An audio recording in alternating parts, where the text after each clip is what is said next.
Buenas tardes. Qué grande eres, tío. Me ha puesto el listón muy alto, ¿eh? Bueno, buenas tardes. Alfonso, no te había visto. Un abrazo, ahora te lo daré. No te vayas a decir que te lo dé. Este, Voy a empezar. No me gusta hacer preguntas, pero voy a hacer una pregunta, pero no la contestéis, pero sí meditarla en vuestro corazón. ¿Cuántos pensamientos al cabo del día, en cada momento, nos asedian? Y muchos de ellos son pensamientos que no podemos controlar. Hoy el Señor ha puesto en mi corazón, llevo varios días, bastantes días, meditando sobre un versículo donde Pablo dice que nosotros tenemos la mente de Cristo, y quiero compartiros de ello. Y para entender, antes de entender lo que es la mente de Cristo, tenemos que entender cuál es nuestra mente.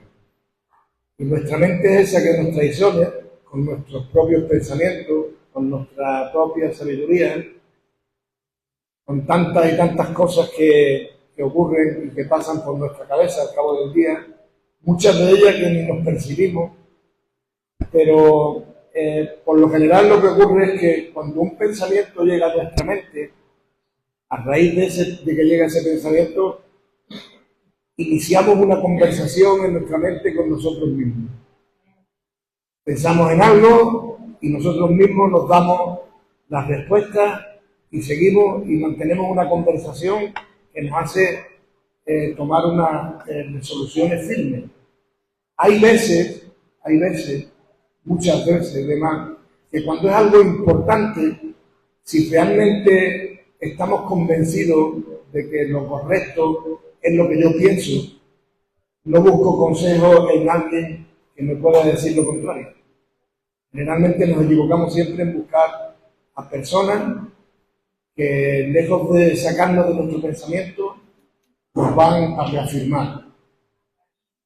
Es difícil que vayamos a una persona que sepamos que nos va a decir, no, eso no está bien.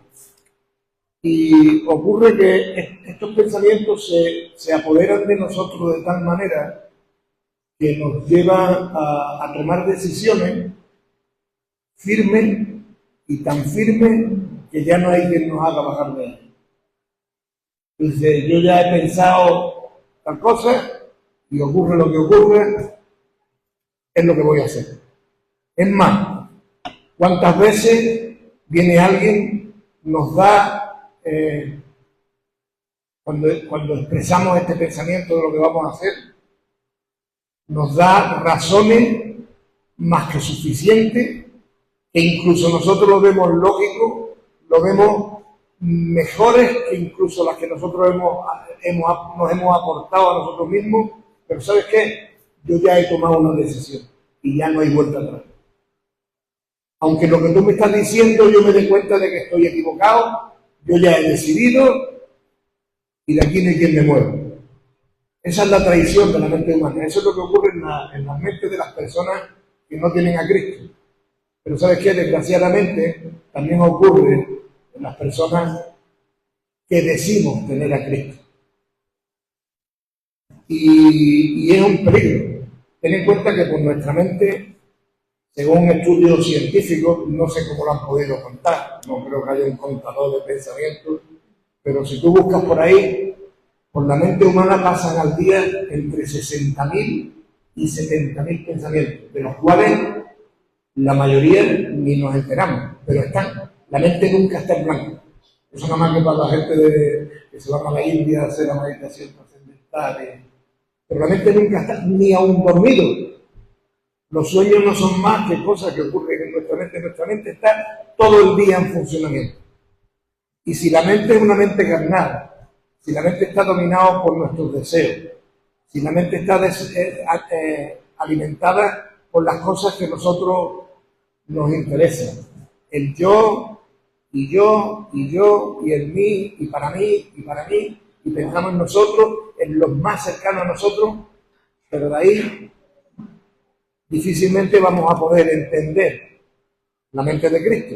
Difícilmente vamos a entender y nos vamos a rendir de que hay alguien que nos ama de tal manera que está deseando entrar en esos diálogos que nosotros mantenemos para darnos una respuesta correcta a lo que tenemos que hacer. Yo creo que aquí hay algo que es importante de resaltar, y es que si tú no tienes esa mente carnal, que tienes la mente de Cristo, que digamos que es Jesús, que es el Espíritu Santo, que es tu creencia, que te hacen pensar de una manera determinada, con esto no quiero decir que seamos unos autómatas, que estamos cuadriculados, que nuestros pensamientos son cuadriculados, porque las misericordias de Dios son nuevas cada mañana. Dios es nuevo en cada momento, Dios tiene cosas nuevas en cada instante. No hay cosa más libre que tener la mente de Cristo. Porque no vas a hacer, lo que la mente que limita es nuestra mente, nuestra propia mente, la que nos lleva a nuestras propias concupiscencias y a nuestros propios deseos. Eso es lo que nos limita. Pero la mente de Cristo es amplia hasta no poderla medir, porque hay mucha necesidad. Porque hay muchos anhelos en el corazón de Dios hacia las personas que no conocen a Dios y quiere contar contigo y quiere contar conmigo. Y para ello es necesario que Cristo se apodere de nuestra mente, se apodere de nuestros deseos, se apodere de nuestra forma de hacer y de nuestra forma de actuar. Yo creo que es obvio decir que todos creemos la Escritura, ¿no? Estamos aquí, los que estamos aquí, podemos ser más o menos, pues yo creo que todos creemos la Escritura, creemos que lo que está escrito en la palabra es verdad, ¿no? Pues vamos a usar la palabra. Segunda de Corintios 5:17. Dice, de modo que si alguno está en Cristo, nueva criatura es. Las cosas viejas pasaron y he aquí, todas son hechas nuevas. Y en este todas se supone que debería de entrar también nuestra mente. Si hemos nacido de nuevo, si somos una nueva criatura, si todas las cosas han pasado, en este todo tiene que entrar también nuestra mente. Quiere decir que Cristo, en la transformación que hace en nuestra vida y en nuestro corazón, también quiere tomar posesión o quiere hacernos parte en esa transformación en nuestra mente. En Romanos 12:2, un versículo que se utiliza mucho en esta iglesia, y gloria a Dios por ello, porque es una de las, para mí es algo fundamental. Aparte de que lo fue para mi vida, es algo fundamental. En Romanos 12:2 dice, no os conforméis a este siglo, sino transformaos por medio de la renovación de vuestro entendimiento. Quiere decir que la transformación que tiene que ocurrir en nuestra vida, no tiene que venir a través de ¿qué? De nuestro entendimiento. Que la palabra en griego que utiliza es nous, que significa mente. O sea, la transformación de nuestra mente, de una mente carnal a una mente espiritual, a la mente de Cristo, tiene que ver con ese plan que Dios tiene para nosotros. Para que comprobéis cuál sea la buena voluntad de Dios, agradable y perfecta. Si enlazamos estos dos versículos, el que hemos leído antes y vemos que el nuevo nacimiento debe de facilitarnos esa transformación que debe de ocurrir en nuestra mente para que dejemos de pensar con una mente carnal y comencemos a pensar con una mente espiritual. Quien explica todas estas cosas en el Nuevo Testamento es Pablo. Vamos a leer varios versículos de las cartas que Pablo escribió. Y hay una cosa que tenemos que tener en cuenta. Cuando yo estaba meditando con ellos, el Señor me llevaba a tener en cuenta varias cosas. El apóstol Pablo es quien nos enseña sobre esa transformación que debe de ocurrir en nuestra mente. Es el que nos dice, pero vosotros tenéis la mente de Cristo. Y el apóstol Pablo no vivió con Jesús, como tú y yo no vivimos con Jesús, pero sí recibió de Jesús todo lo que una revelación tremenda. Ahora vamos a entrar en ello. Quiere decir que el Espíritu Santo forma parte fundamental en esta transformación que debe de ocurrir en nuestra mente para pasar de nuestra mente carnal a tener la mente de Cristo. Aquí esa aceleración, porque dice, porque vosotros tenéis, no podéis tener o deberíais de tener, dice, vosotros tenéis. Lo que quiere decir que si no la tenemos, nos falta algo, tenemos que poner, no pasa nada, ¿no? Pero tenemos que darnos cuenta si realmente lo reconocemos, que realmente tenemos que tener la mente de Cristo si queremos caminar de una forma correcta.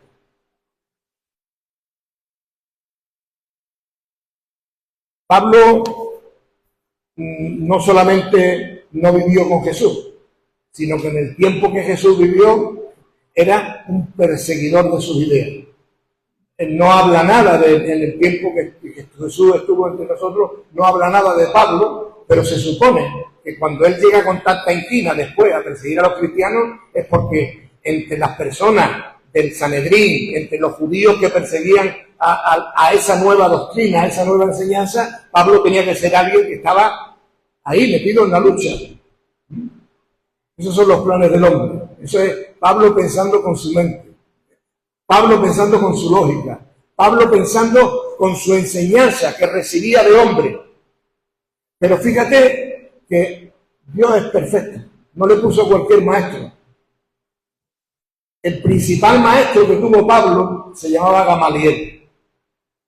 Gamaliel era un judío docto, un judío que seguía las leyes judías, formaba parte de ese clan judío que de alguna manera no entendía.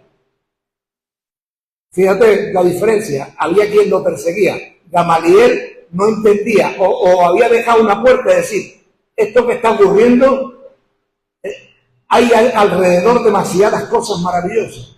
Cualquiera que pueda ver nuestra vida puede que no la entienda, pero si realmente nos ha conocido en nuestra vida vieja y está viendo cómo nuestra vida está siendo transformada, nosotros en muchas personas estamos creando esa cosa de decir, ¿qué es lo que está ocurriendo en la vida de este hombre o de esta mujer? Que hay algo, y Gamaliel pensaba así. En Hechos 5, 34 al 39, dice, entonces levantándose en el concilio un fariseo llamado Gamaliel, doctor de la ley. Esto ocurre porque el Sanedrín se había reunido para buscar a los apóstoles que estaban predicando de Jesús, que le habían prohibido predicar y que los mataran. Y estaban haciendo un concilio para hacer este acto, y dice que cuando estaban en ese concilio se levantó un fariseo llamado Gamaliel, doctor de la ley, venerado de todo el pueblo, y mandó que sacasen fuera por un momento los apóstoles que estaban allí. Sí. Mira, estaban como una especie de juicio, sacarlos fuera que os voy a decir algo. Y dice, y luego dijo, varones israelitas, mirad vosotros lo que vais a hacer respecto a estos hombres. Porque antes de estos días se levantó Teudas, diciendo que él era alguien. Y se unió a un número como de 400 hombres, pero él fue muerto. Y todos los que le obedecían fueron dispersados y reducidos a nada. Después de se levantó Judas, el Galileo, en los días del censo, y llevó en pos de sí a mucho pueblo. Pareció también él y todos los que le obedecían, pero fueron dispersados. En el 38 dice, y ahora os digo, apartaos de estos hombres y dejadlo, porque si este consejo o esta obra es de los hombres, se desvanecerá. Mas si es de Dios, no la podréis destruir. No seáis tal vez hallados luchando contra Dios. Esta enseñanza de Gamaliel, su discípulo, el hombre que tenía puesta su mirada en el hombre, en su maestro, Pablo, la había recibido. Y como una persona, o como debemos de ser, llega un momento en que Dios confronta nuestras ideas.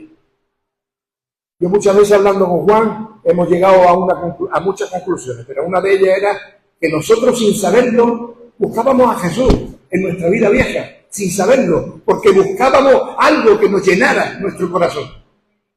Y no supimos encontrarlo, pero sí lo buscábamos. No tenía un nombre, no tenía una idea, no sabíamos qué es lo que era, pero no éramos gente que nos conformábamos con lo que estábamos viviendo. ¿Y cuántos de nosotros nos ocurría eso antes de conocer a Jesús? Y Pablo yo creo que era de esto. Pablo estaba convencido de su idea, estaba aferrado. Él no era odio por odio, él era un celo tan grande que tenía por las cosas de Dios, que las enseñanzas que él había recibido las tenía tan firmemente inculcadas, pero había una puerta abierta que Gamaliel le había enseñado. Si es de Dios, no luche contra él. Qué guapo es cuando Jesús se le aparece y el Espíritu Santo, que siempre es oportuno, le dice: dura cosa es dar cosas contra la vida.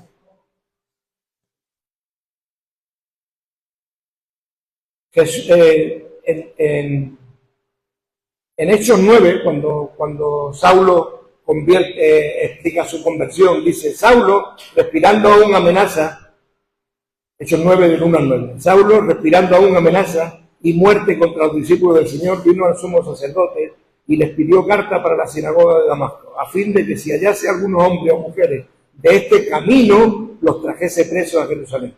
Mas yendo por el camino, aconteció que al llegar cerca de Damasco, repentinamente le rodeó un resplandor de luz del cielo, y cayendo en tierra oyó una voz que decía: Saulo, Saulo, ¿por qué me persigues? Y él dijo: ¿quién eres, Señor? Y él le dijo: yo soy Jesús, a quien tú persigues. Dura cosa es dar cosas contra el aguijón. Y seguramente ahí a la mente de Pablo vino lo que Gamaliel le había enseñado. En el 6 me gusta porque dice que cuando Jesús le dice: yo soy Jesús, al que tú persigues, dice que en el 6 dice: temblando y temoroso, el poder del nombre de Jesús. Cuando Jesús dice: yo soy, ahí se derrumba todo. Él, temblando y temeroso, dijo: Señor, ¿qué quieres que yo haga? Y el Señor le dijo: levántate y entra en la ciudad y se te dirá lo que debes de hacer. Se te va a ser transformada tu mente.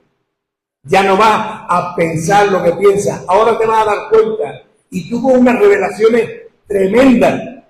Lo que ocurriría en la vida de Pablo sería tremendo, pero tan tremendo como ha ocurrido en nosotros. Te digo, tú y yo no hemos vivido con Jesús, pero hemos tenido, o debemos anhelar de tener incluso más de las que hemos tenido, muchas experiencias con Él.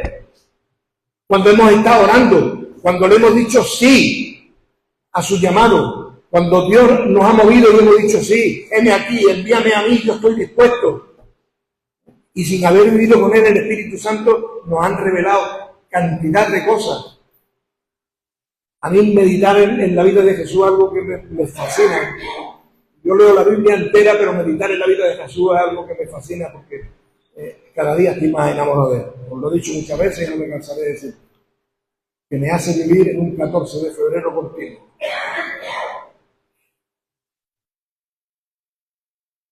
Pablo tuvo una experiencia con Jesús tan profunda que nos deja abierta una puerta. Tú también puedes tenerla. El Espíritu Santo nos va a llevar a tener esa relación con Jesús, con un Jesús vivo, con un Jesús poderoso, con un Jesús que va a convencernos, que va a transformarnos, que nos va a guiar, que va a estar en nuestro lado en todo momento, que va a tener una mente como nadie puede tener, que nos va a perdonar. Nos equivoquemos una vez y otra vez y otra vez, y cuando nos digamos: Señor, hay que ver la cantidad de veces que me perdona, Él nos va a decir: ¿perdonarte de qué? No me acuerdo de que te haya perdonado antes.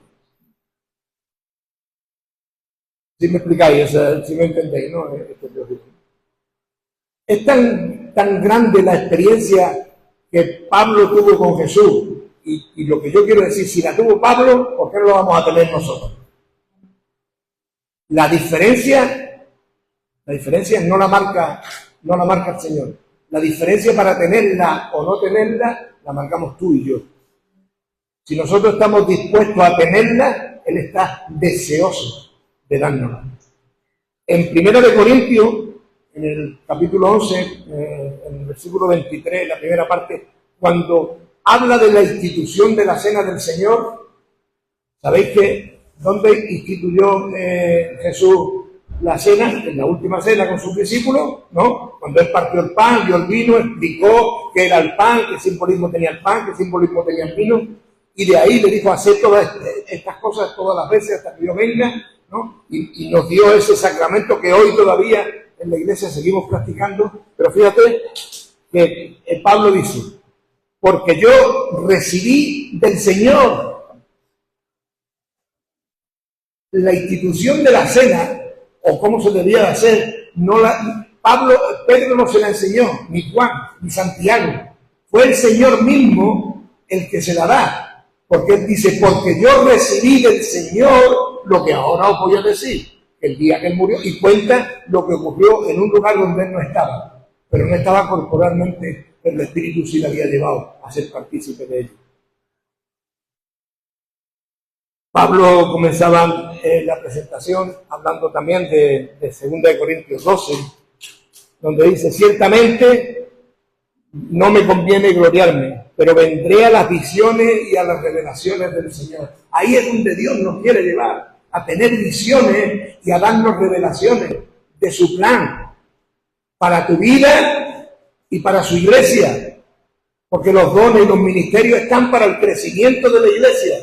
Lo que Dios nos da no es para nosotros mismos, es para que, teniendo en nosotros todo lo necesario, sobreabunde de tal manera que nosotros podamos bendecir a los demás con las revelaciones que Dios nos da. Dios nos quiere hacer partícipe de la extensión de su reino. Dios nos quiere hacer partícipe de la extensión de su gloria. Gloria a Dios porque se fijó en personas como nosotros para llevarla a cabo. Pero también dice su palabra, lo vil y menospreciado. Gloria a Dios por la vida que tuvimos que vivir antes para rendirnos a Cristo. Porque pensamos que los vil y los menospreciados son los delincuentes. ¿Cuántas personas entre vosotros no habéis sido delincuentes? No habéis tenido, pero sí teníais necesidad de Cristo, si no, no estaríais aquí, ¿no? ¿Cuántas habéis sido madres y padres ejemplares que habéis estado luchando toda vuestra vida, pero habéis estado viviendo una vida sin sentido? En mayor o pecado, no, en la misma necesidad de Cristo, porque dice, si queremos estar completos, tenemos que estar completos en Él. No se puede estar completo de ninguna otra manera.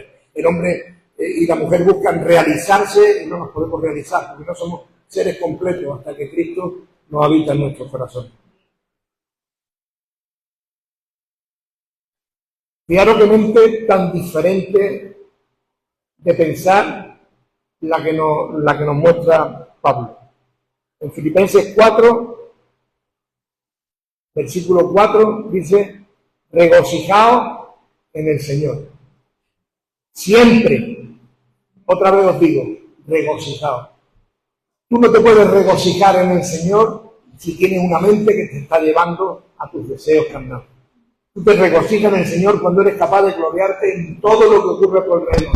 Lo bueno, lo malo, lo que entiende, lo que no entiende. Todavía lo explica un poco mejor a partir del versículo 8 y 9, dice, por lo demás, hermanos míos, todo lo que es verdadero, todo lo honesto, todo lo justo, todo lo puro, todo lo amable, todo lo que es de buen nombre, si hay virtud alguna, si algo digno de alabanza, en esto pensad. ¿Quién pensaba así?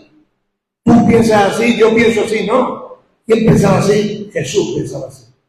Por eso nosotros tenemos que tener una mente capaz de pensar en estas cosas. Por eso es necesario que nosotros desechemos nuestra mente y dejemos que Cristo se apodere de nuestra vida de tal manera que entre todas las cosas que transforme también nuestra mente. Porque dice en el 9, lo que aprendisteis y recibisteis y oísteis y visteis, fíjate, aprendisteis, recibisteis, oísteis y visteis la importancia del testimonio de nuestra vida a nuestro alrededor. Y tenemos que ser valientes para tomar la antorcha y decir, yo me comprometo a que cuando tú me veas a mí, no veas a Manuel. Veas cada vez menos a Manuel y más a Cristo. Y ese es un compromiso que todos debemos de hacer. Es imposible de suceder si tu mente no es transformada por el poder de Dios y la mente de Cristo no es quien gobierna tu vida. Pero tenemos que ser valientes para hacerlo. Claro que tenemos defectos, claro que sí. Pero hay una cosa. Gamaliel siempre dejó una puerta abierta a lo que no podemos controlar. Nunca es en vano nada de lo que vamos a hacer. Claro que vamos a fallar, pero eso no es excusa para decir, no, tú no me fijes en mí. Como que no me fijo en ti, entonces ¿quién me voy a fijar? Si un chico llega a la casa, si una persona llega a la iglesia, ¿no? Y empezamos a hablarle de Jesús, Y un día nos dice, yo, pero es que tú me estás hablando de una cosa que no veas si tú eres diferente. Y tú le dices, no, pero tú no te fijas en mí, tú fíjate en Jesús.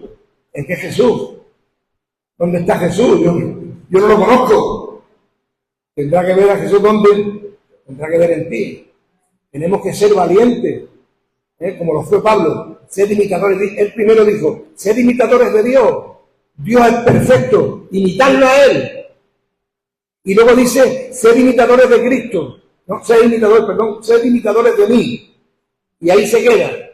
Y luego la aclara, sed imitadores de mí como yo lo soy de Cristo. ¿Por qué? Porque yo he decidido morir a mis deseos y he decidido tomar una vida totalmente diferente, con la mente de Cristo, pensando como Él, haciendo como Él, viendo como Él. ¿Cuántas veces oramos?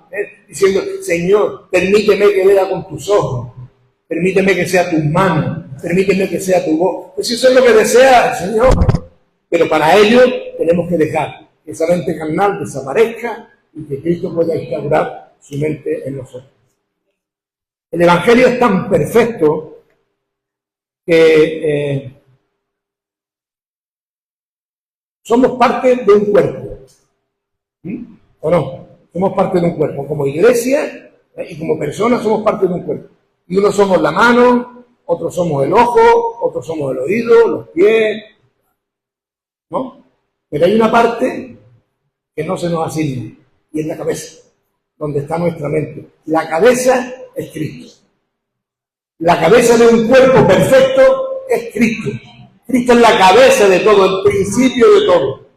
Nosotros podemos ser parte de ese cuerpo que es capaz de llevar los pensamientos y los deseos de esa mente hacia un mundo que no tiene a Cristo en su corazón, que no conoce a Cristo. Pero la cabeza es Él.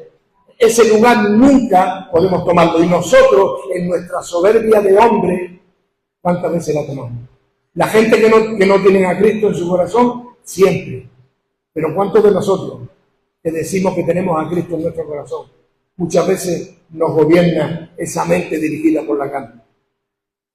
¿Cuántas veces hacemos? Y verá que también es una lucha, y es una lucha digna, no es la palabra, es una lucha que sucede. Que Pablo que decía, lo que no hago, lo que quiero, no hago, y lo que no quiero hacer es lo que hago.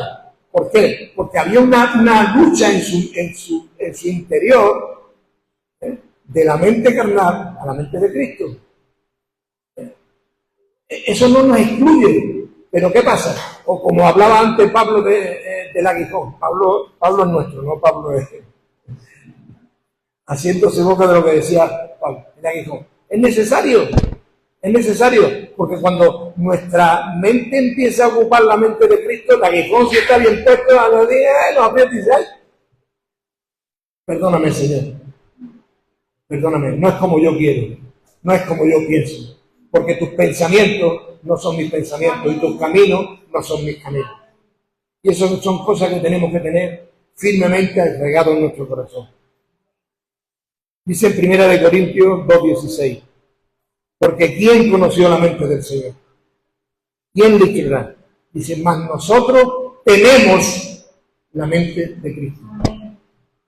Este versículo es muy poderoso, porque dice que nosotros tenemos, aunque a veces la dejemos aparcada, aunque a veces no le demos el lugar, aunque a veces nuestra propia mente se ocupe el lugar que no debe. Pero hay una palabra, hay una promesa que dice que nosotros, los nacidos de nuevo, los nacidos de Cristo, tenemos la mente de Cristo.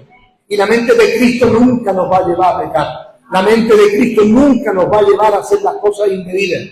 La mente de Cristo siempre nos va a llevar a la misericordia, al perdón, al amor, a todo lo que viene de parte de Él.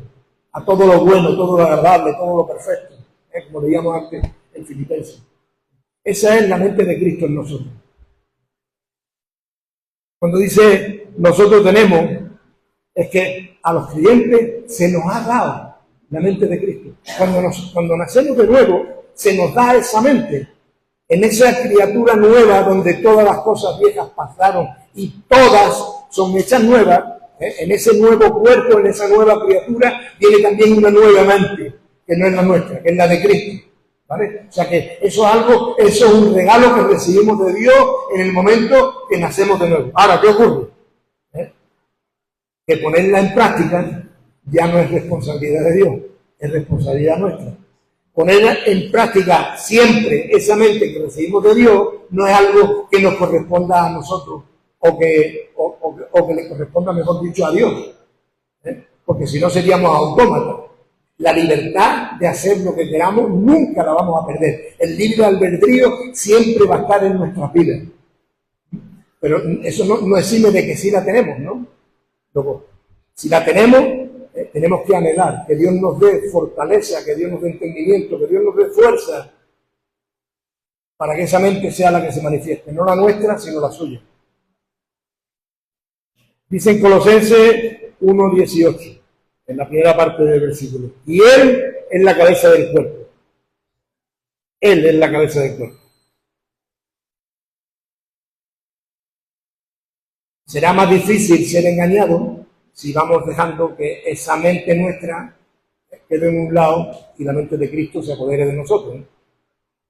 En Efesios 4, del 13 al 16, dice, ¿hacia dónde va dirigida nuestra vida? Dice, hasta que todos lleguemos a la unidad de la fe y del conocimiento del Hijo de Dios, a un varón perfecto, a la medida de la estatura de la plenitud de Cristo. Dice, para que ya no seamos niños fluctuantes llevados por doquiera de todo viento de doctrina, por estratagemas de hombres que para engañar emplean con astucia las artimañas del error.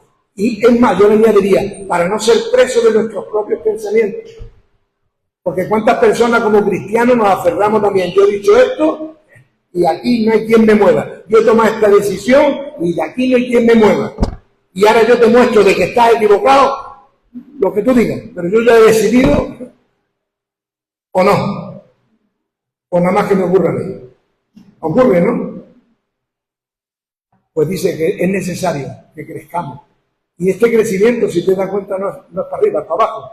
Tenemos que menguar para que Él crezca, porque si queremos llegar a la altura de la estatura de la plenitud de Cristo, no podemos mirar para allá, porque nunca, Señor, súbeme, no. Señor, vengo a mí para que tú crezcas más en mí. Y tú en mí llegues a tu estatura y a tu plenitud. Sino que siguiendo la verdad en amor, crezcamos en todo aquel que es la cabeza. Esto es Cristo. Cristo es la cabeza. Cristo es el que alberga en nosotros su mente. Por eso es necesario menguar nosotros para que Él pueda crecer en nosotros. Desde la cárcel de Roma,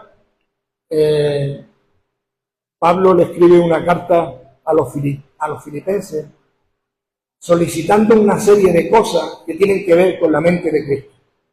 Y dice en Filipenses 2, del 1 al 11, vamos a leer del 2 del 1 al 11, dice, por tanto, si hay alguna consolación en Cristo, si algún consuelo de amor, si alguna comunión del Espíritu, si algún afecto entrañable, si alguna misericordia, completad mi gozo, sintiendo lo mismo, teniendo el mismo amor, unánime, sintiendo una misma cosa. Fíjate que empieza, luego vamos a leerlo entero, pero empieza diciendo, por tanto. ¿Por tanto qué? ¿Dónde está este por tanto? ¿A qué se estaba refiriendo Pablo cuando dice por tanto? Para entender el texto, ¿cuántas veces hemos dicho? Para entender el texto, ¿dónde tenemos que ir? Al contexto. ¿Dónde estaba escrito esto? En Filipenses 1, antes de este versículo, en Filipenses 1, dice, Filipenses 1, del 12 hasta para adelante. Vamos a ver hasta dónde leemos. Le dice Pablo a los filipenses en el capítulo 1. Quiero que sepáis, hermanos, que las cosas que me han sucedido han redundado más bien para el progreso del Evangelio. Te digo, está escribiendo desde la cárcel. Y antes le he dicho, regocijaos en todo. Y está diciéndole, todo esto que puede parecer un castigo, es en beneficio del Evangelio. Porque el Señor, permitiendo que yo tenga su mente, me está haciendo gozarme de que yo estoy pagando prisiones a causa de defender la verdad. Y él lo entendía de esa manera, ¿por qué? Porque la mente que dominaba el cuerpo y la vida de Pablo era la mente de Cristo. Y él decía, yo me regocijo en esto, me regocijo en estar preso, porque esto os está haciendo ver más allá de lo que os espera, y de lo que el Señor va a ayudaros a poder soportar todas estas cosas. Han redundado más bien para el progreso del Evangelio. Él dice en otro lado, a los que aman a Dios, todas las cosas les ayudan para bien. Entre ellos está en la cárcel. Y aquí está dando una demostración, Pablo, de que él no daba palabras vanas, él daba palabras llenas de contenido, porque eran carne en su carne, eran vida en su espíritu y en su mente. De tal manera que mis prisiones se han hecho patentes en Cristo, en todo el pretorio y a todos los demás, a los creyentes y a los no creyentes. O sea, la gente inconversa que estaban viendo a Pablo gozoso en la cárcel estaban diciendo, este hombre está loco. ¿Qué es lo que ocurre realmente en la vida de este hombre? Eso es lo que nosotros tenemos que mostrar en las tribulaciones, si nos llegan, que otros puedan decir, ¿cómo puede soportar todas estas cosas? ¿Cómo se puede estar gozoso en una enfermedad terminal de un ser querido tuyo? O en ti mismo. ¿Cómo se puede estar gozoso cuando tienes una enfermedad terminal que va a acabar con tu vida? Porque tú entiendes que tu vida se va a acabar no cuando la enfermedad quiera, sino cuando Dios diga hasta aquí has llegado y hasta aquí llegó. Porque tú lo ves con una mente y una visión totalmente distinta. Algunos a la verdad predican a Cristo por envidia y contienda, pero otros de buena voluntad. Los unos anuncian a Cristo por contención, no sinceramente, pensando en añadir aflicciones a mis prisiones. Pero los otros por amor, sabiendo que estoy puesto para la defensa del Evangelio. ¿Qué pues? Que no me gozo y me gozaré aún, porque sé que por vuestras oraciones y la suministración del Espíritu de Jesucristo, esto resultará en mi liberación. Convencido en el poder de la oración. Sé que hay mucho que está llorando por mí, y en la oración del justo tiene poder. La necesidad que tenemos de orar los unos por los otros, conforme a mi anhelo y esperanza, en que en todo no seré avergonzado. Dice en el 21, porque para mí el vivir es Cristo y el morir es ganancia. O sea que si me estoy muriendo, estoy ganando. Pero si tengo que seguir en la carne, no me importa seguir en la carne sufriendo aflicciones. Pablo predicó el Evangelio de Pablo, si podemos llamar de alguna manera a un evangelio, el Evangelio de Pablo. Pablo predicó a Cristo y a este crucificado. El Evangelio el poder del Evangelio o el poder de las noticias que Pablo nos transmite a través de sus cartas es el poder de la cruz. Lo que Cristo hizo en la cruz del Calvario. El poder que tiene la muerte y la resurrección de Cristo en nuestras vidas. El aferrarnos a eso como único, el único pase que tenemos para poder entrar en la vida eterna. No es lo que tú y yo hagamos, es lo que Él hizo en la cruz del Calvario. Y en eso Él se glorió y nosotros debemos de gloriarnos también. Y tenemos que empezar a lo mejor a predicar más sobre la cruz, sobre la importancia de la cruz. Volvemos a Filipenses 2:1. Vamos a leerlo y ya con esto termino. Dice, por tanto, por todas estas cosas que hemos leído antes en Filipenses 1, por tanto, si hay alguna consolación en Cristo, si algún consuelo de amor, si alguna comunión del Espíritu, si algún efecto entrañable, si alguna misericordia, completad mi gozo sintiendo lo mismo, teniendo el mismo amor, unánime, sintiendo una misma cosa. Nada hagáis por contienda o por vanagloria, porque la contienda y la vanagloria es la mente del enemigo, no es la mente de Cristo. La contienda y la vanagloria es la mente, nuestra mente, y los pensamientos del enemigo ponen en ella. La mente de Cristo es totalmente distinta. Antes bien, con humildad, esta sí es la mente de Cristo. Antes bien, con humildad, estimando cada uno a los demás como superiores a él mismo, no mirando cada uno por lo suyo propio, sino cada cual también por la de los otros. Haya pues en vosotros este sentir, este pensamiento, esta mente que hubo también en Cristo Jesús. La mente de Cristo en nosotros. Él, el cual, siendo en forma de Dios, no estimó el ser igual a Dios como cosa a que aferrarse. Yo le decía el otro día cuando Pablo, compartió José Madrid, hace 2 domingos, le decía, estoy preparando una predicación y el versículo que tú decías era enfocado de una manera distinta, pero Dios estaba hablando de los dos de la misma manera. La importancia que tiene ese, ¿no? De decir, que Él se despojó. Espérate, me perdí. ¿Dónde está? Dice. En el 6, el cual siendo en forma de Dios no estimó el ser igual a Dios como cosa en que aferrarse, sino que se despojó a sí mismo, tomando forma de siervo, hecho semejante a los hombres. Eso es lo que nosotros debemos de hacer, despojarnos. Debemos de despojarnos de esa mente que nos lleva a hacer lo que no queremos. Que nos lleva, como decía Pablo, que era una lucha que también tenía Pablo, a lo mejor este era uno de sus aguijones. Lo que quiero hacer, lo hago. Lo que no quiero hacer, eso es lo que hago. Porque el poder de la mente es grande, y nos debe de llevar a darnos cuenta de la necesidad que tenemos de en ese nuevo nacimiento, que la mente de Cristo se instaure totalmente en nosotros. Y estando en condición de hombre, igual que tú y que yo, para que no haya decir, no, pues es que tú lo hiciste porque tú eras Dios, no. Estando en condición de hombre en toda, su esencia no la había perdido, pero él se despojó de esa esencia que nunca perdió, pero no le afectaba. A él le dolían los latigazos. A él de alguna manera, fíjate, las cosas que hacían, le dolían. Cuando lo criticaban, cuando le escupieron. No es agradable verte un escupitajo por aquí, perdona la fotología.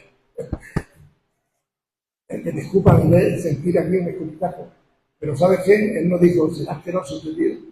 Él lo miró y dijo, que Dios tenga misericordia de ti, porque no sabes lo que estás haciendo. Esa es la mente de Cristo. Esa es la mente de Cristo. Se humilló a sí mismo, haciéndose obediente. La obediencia y la importancia de la obediencia. Si tú quieres tener la mente de Cristo, tienes que ser obediente a las cosas de Dios, no a tus deseos carnales, no a la que tú piensas. Las cosas no es como tú crees, las cosas es como Dios cree. No seamos tontos. Dios es perfecto. Nosotros podemos ser muy buenos. Nosotros podemos tener unas ideas maravillosas, pero comparado con las cosas de Dios son ridículas. O somos capaces de nosotros de decir, hágase y que las cosas se hagan. Nosotros podemos contratar una empresa que nos haga una casa, que haga, que nos dé esta habitación, quítamela por la otra, pero que diga, hágase esta casa y se haga. Y estando en la condición de hombre, se humilló a sí mismo haciéndose obediente, hasta la muerte y muerte de cruz. Por lo cual Dios también le exaltó hasta lo sumo y le dio un nombre que es sobre todo nombre, para que en el nombre de Jesús se doble toda rodilla de los que están en los cielos y en la tierra y debajo de la tierra. Y toda lengua confiesa que Jesucristo es el Señor, para la gloria de Dios Padre. Hermano, si has entendido de que necesitas que Dios transforme tu mente, que Dios transforme tu vida, Dani, por favor. Si has entendido que el deseo de Cristo es que tú puedas despojarte de tus pensamientos, esa mente que te ha tenido dominado hasta ahora, que te ha llevado a hacer tantas y tantas cosas que no querías, esa mente que te tiene cautivo, mostrándote los placeres temporales que no valen para nada, que van a gloria, no valen para nada, que te evita de ver a la Jerusalén celestial, que no eres capaz de cerrar tus ojos y ver tu vida en la eternidad, que esa mente que te impide ver que la vida eterna la estamos disfrutando ya. Los que hemos nacido en Cristo estamos disfrutando de la vida eterna ya, porque va a haber un momento en que no vamos ni vamos a percibirlo. Nuestras vidas, llegará un día en que nuestros ojos se cerrarán y no nos daremos cuenta del tiempo que pasa, porque ya no habrá tiempo, ya no habrá nada.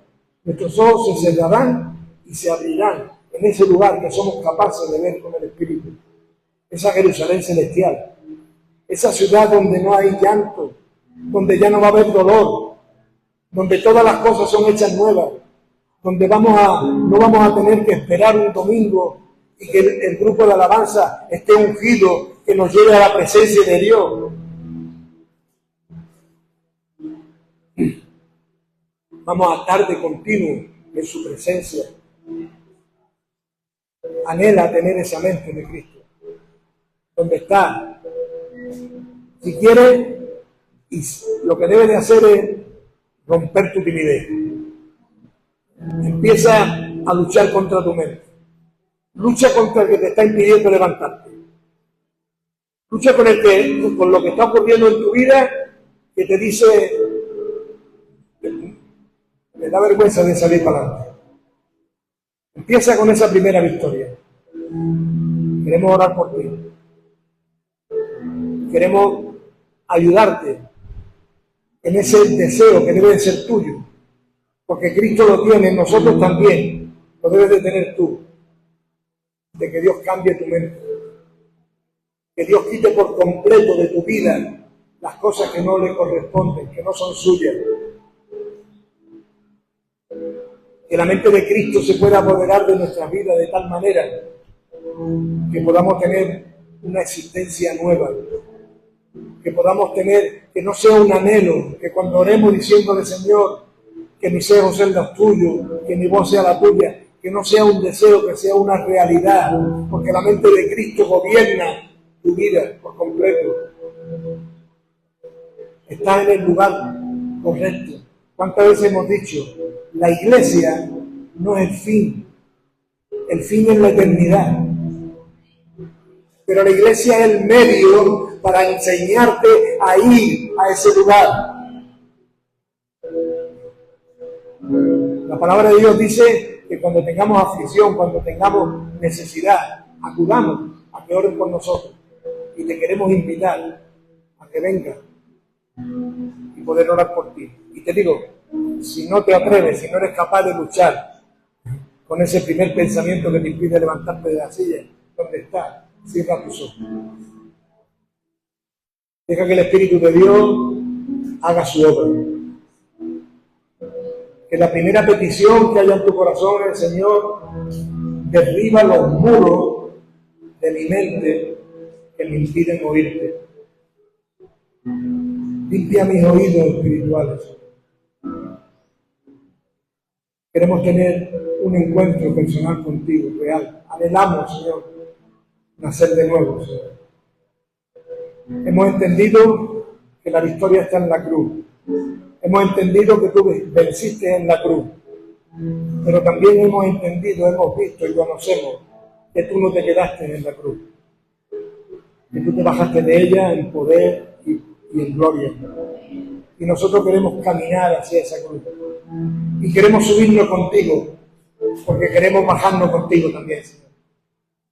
Queremos que tú nos hagas subir a morir a nuestros deseos, a morir a nuestros pensamientos, a morir a esa mente que nos tiene contaminados por completo y a nacer, a bajarnos de ella como criaturas nuevas, con una mente nueva, con una visión nueva, con unos ojos nuevos. Gracias, Señor. Gracias por tu pueblo, Señor. Gracias por tu obra, Señor. Gracias por tantos testimonios. No solamente que nos dejaste en tu palabra, sino que, como dice el libro de Hebreos, habiendo alrededor nuestro tan grande nube de testigos, Señor, abre nuestros ojos, Señor, que podamos ver las maravillas que tú has hecho en medio de tu pueblo, Señor. Las sanidades, Señor.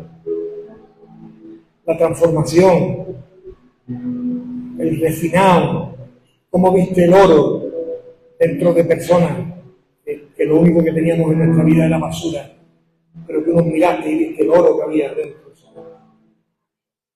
Queremos tener esa visión, Señor, que cuando veamos a nuestro prójimo no veamos